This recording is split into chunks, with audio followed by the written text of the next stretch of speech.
Hello, my dear students. Welcome to Dr. RP classes. Today we will studying Lok Sabha, which is an integral part of the Parliament. आज हम लोकसभा के बारे में जानेंगे, जो कि संसद का एक अभिन्न अंग है, जिसे हम आर्टिकल 81 में डिस्क्राइब करता हुआ देखते हैं।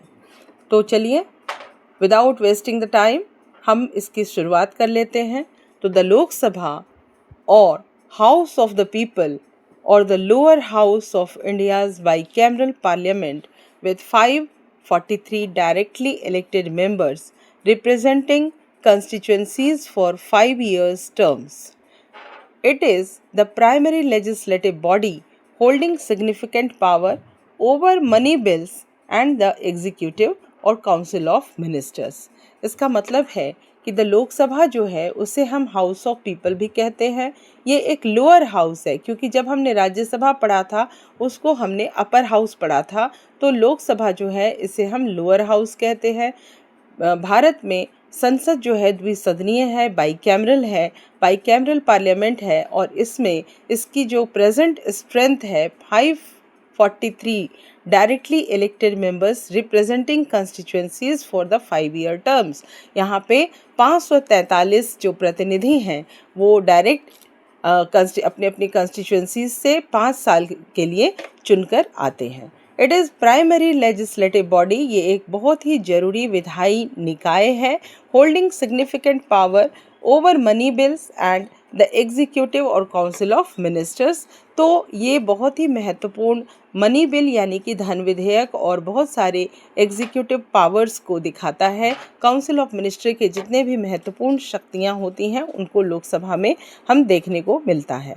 तो अब इसके कंपोजिशन को जान लेते हैं स्टूडेंट्स। तो कंपोजिशन है, members are elected through universal adult franchise, the maximum strength invested is 552, though currently is 543।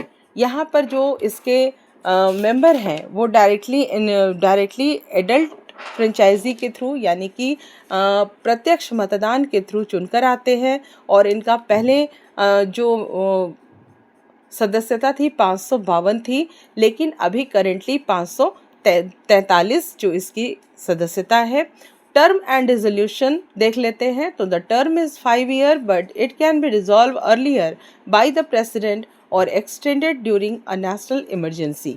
यानी कि इसका जो टर्म है, इसका जो टेन्योर है वो 5 साल का होता है, लेकिन इसे कभी भी उसके पहले भी भंग किया जा सकता है, और अगर नेशनल इमरजेंसी लगी हो तो उसमें इसका विस्तार भी किया जा सकता है। लीडर ऑफ द हाउस, तो हाउस के लीडर कौन कहलाएंगे? तो the prime minister usually act as the leader of the house if they are a member. अगर वो मेंबर हैं तो इस हाउस के सबसे बड़े लीडर कहलाएंगे। House of the leader prime minister को कहते हैं। स्पीकर कौन हो सकता है? The house elect a speaker to preside over proceeding. पूरे प्रोसीडिंग को देखने के लिए एक स्पीकर का चुनाव होता है, जो सत्ता पक्ष अपने में से किसी एक व्यक्ति को चुनती है। की पावर्स, इसके की पावर्स क्या हैं? It holds the power to initiate money bills and the council of minister is collective responsible और only to the this house. इसका मतलब है कि यहाँ पर जो इसके की पावर्स हैं, इसमें सबसे महत्वपूर्ण की पावर्स में है कि ये देश में कानून को, मनी बिल को, और जितने भी मिनिस्टर्स होंगे वो अकेले ही रिस्पॉन्सिबल हैं, उत्तरदायी हैं इस प्रतिनिधि सदन के लिए, इसलिए इसका नाम प्रतिनिधि सदन है। तो जो इसमें इलेक्शन होते हैं बच्चों, लोकसभा के जो इलेक्शन होते हैं उनको जनरल इलेक्शन कहा जाता है। ये आर्टिकल 81 से संबंधित है, मतलब लोकसभा को हम 81 आर्टिकल में पढ़ते हैं। अभी इसकी टोटल स्ट्रेंथ है 552। जो एंग्लो इंडियन सदस्यता थी उसको 104 CAA that means constitutional amendment act 2019 के थ्रू एबॉलिस्ट कर दिया गया है। तो 530 सदस्य जो हैं वो स्टेट से चुनकर आते हैं, और 20 सदस्य जो हैं वो यूटीज से यानी कि यूनियन टेरिटरीज से चुनकर आते हैं। लोकसभा स्टैब्लिश कब हुई थी? तो लोकसभा स्टैब्लिश हुई थी 1952 में। इसके जो मेंबर्स होंगे वो कहलाते हैं MP, that means member of parliament.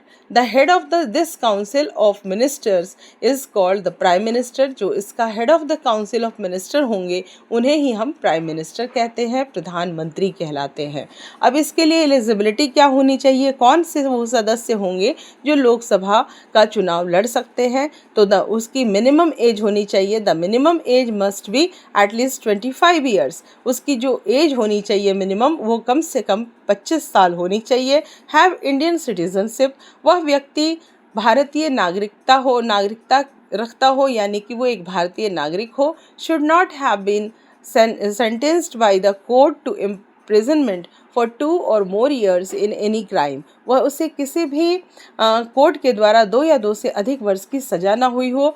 Must be a voter for any constituencies, वो भारत के किसी भी कॉन्स्टिट्यूंसी से एक इंडियन वोटर होना चाहिए।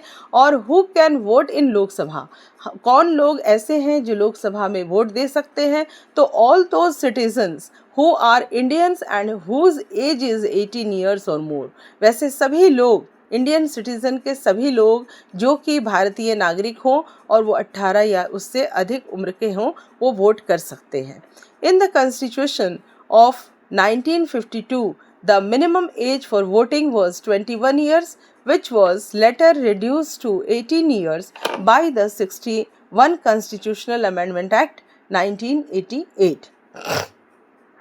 जब कॉन्स्टिट्यूशन में लोकसभा को स्थापित किया गया था 1952 में, तब हमारे यहाँ मिनिमम एज जो थी वो 21 ईयर थी, लेकिन फिर उसे रिड्यूस करके 18 ईयर कर दिया गया 61वें कॉन्स्टिट्यूशनल अमेंडमेंट एक्ट 1988 के द्वारा। अब हमारे पास 18 ईयर्स में वो सभी 18 ईयर्स के लोग वोट कर सकते हैं, या 18 से मोर देन जितने भी लोग हैं वो सभी भारतीय नागरिक इस चुनाव में भाग ले सकते हैं, अपना प्रतिनिधि चुन सकते हैं। तो आज की वीडियो आपको कैसी लगी बच्चों? अगर अच्छी लगी तो उसे लाइक और शेयर करें, सब्सक्राइब करें, और ऐसे ही एजुकेशनल वीडियोस के लिए देखते रहें doctor RP classes. Thank you and take care.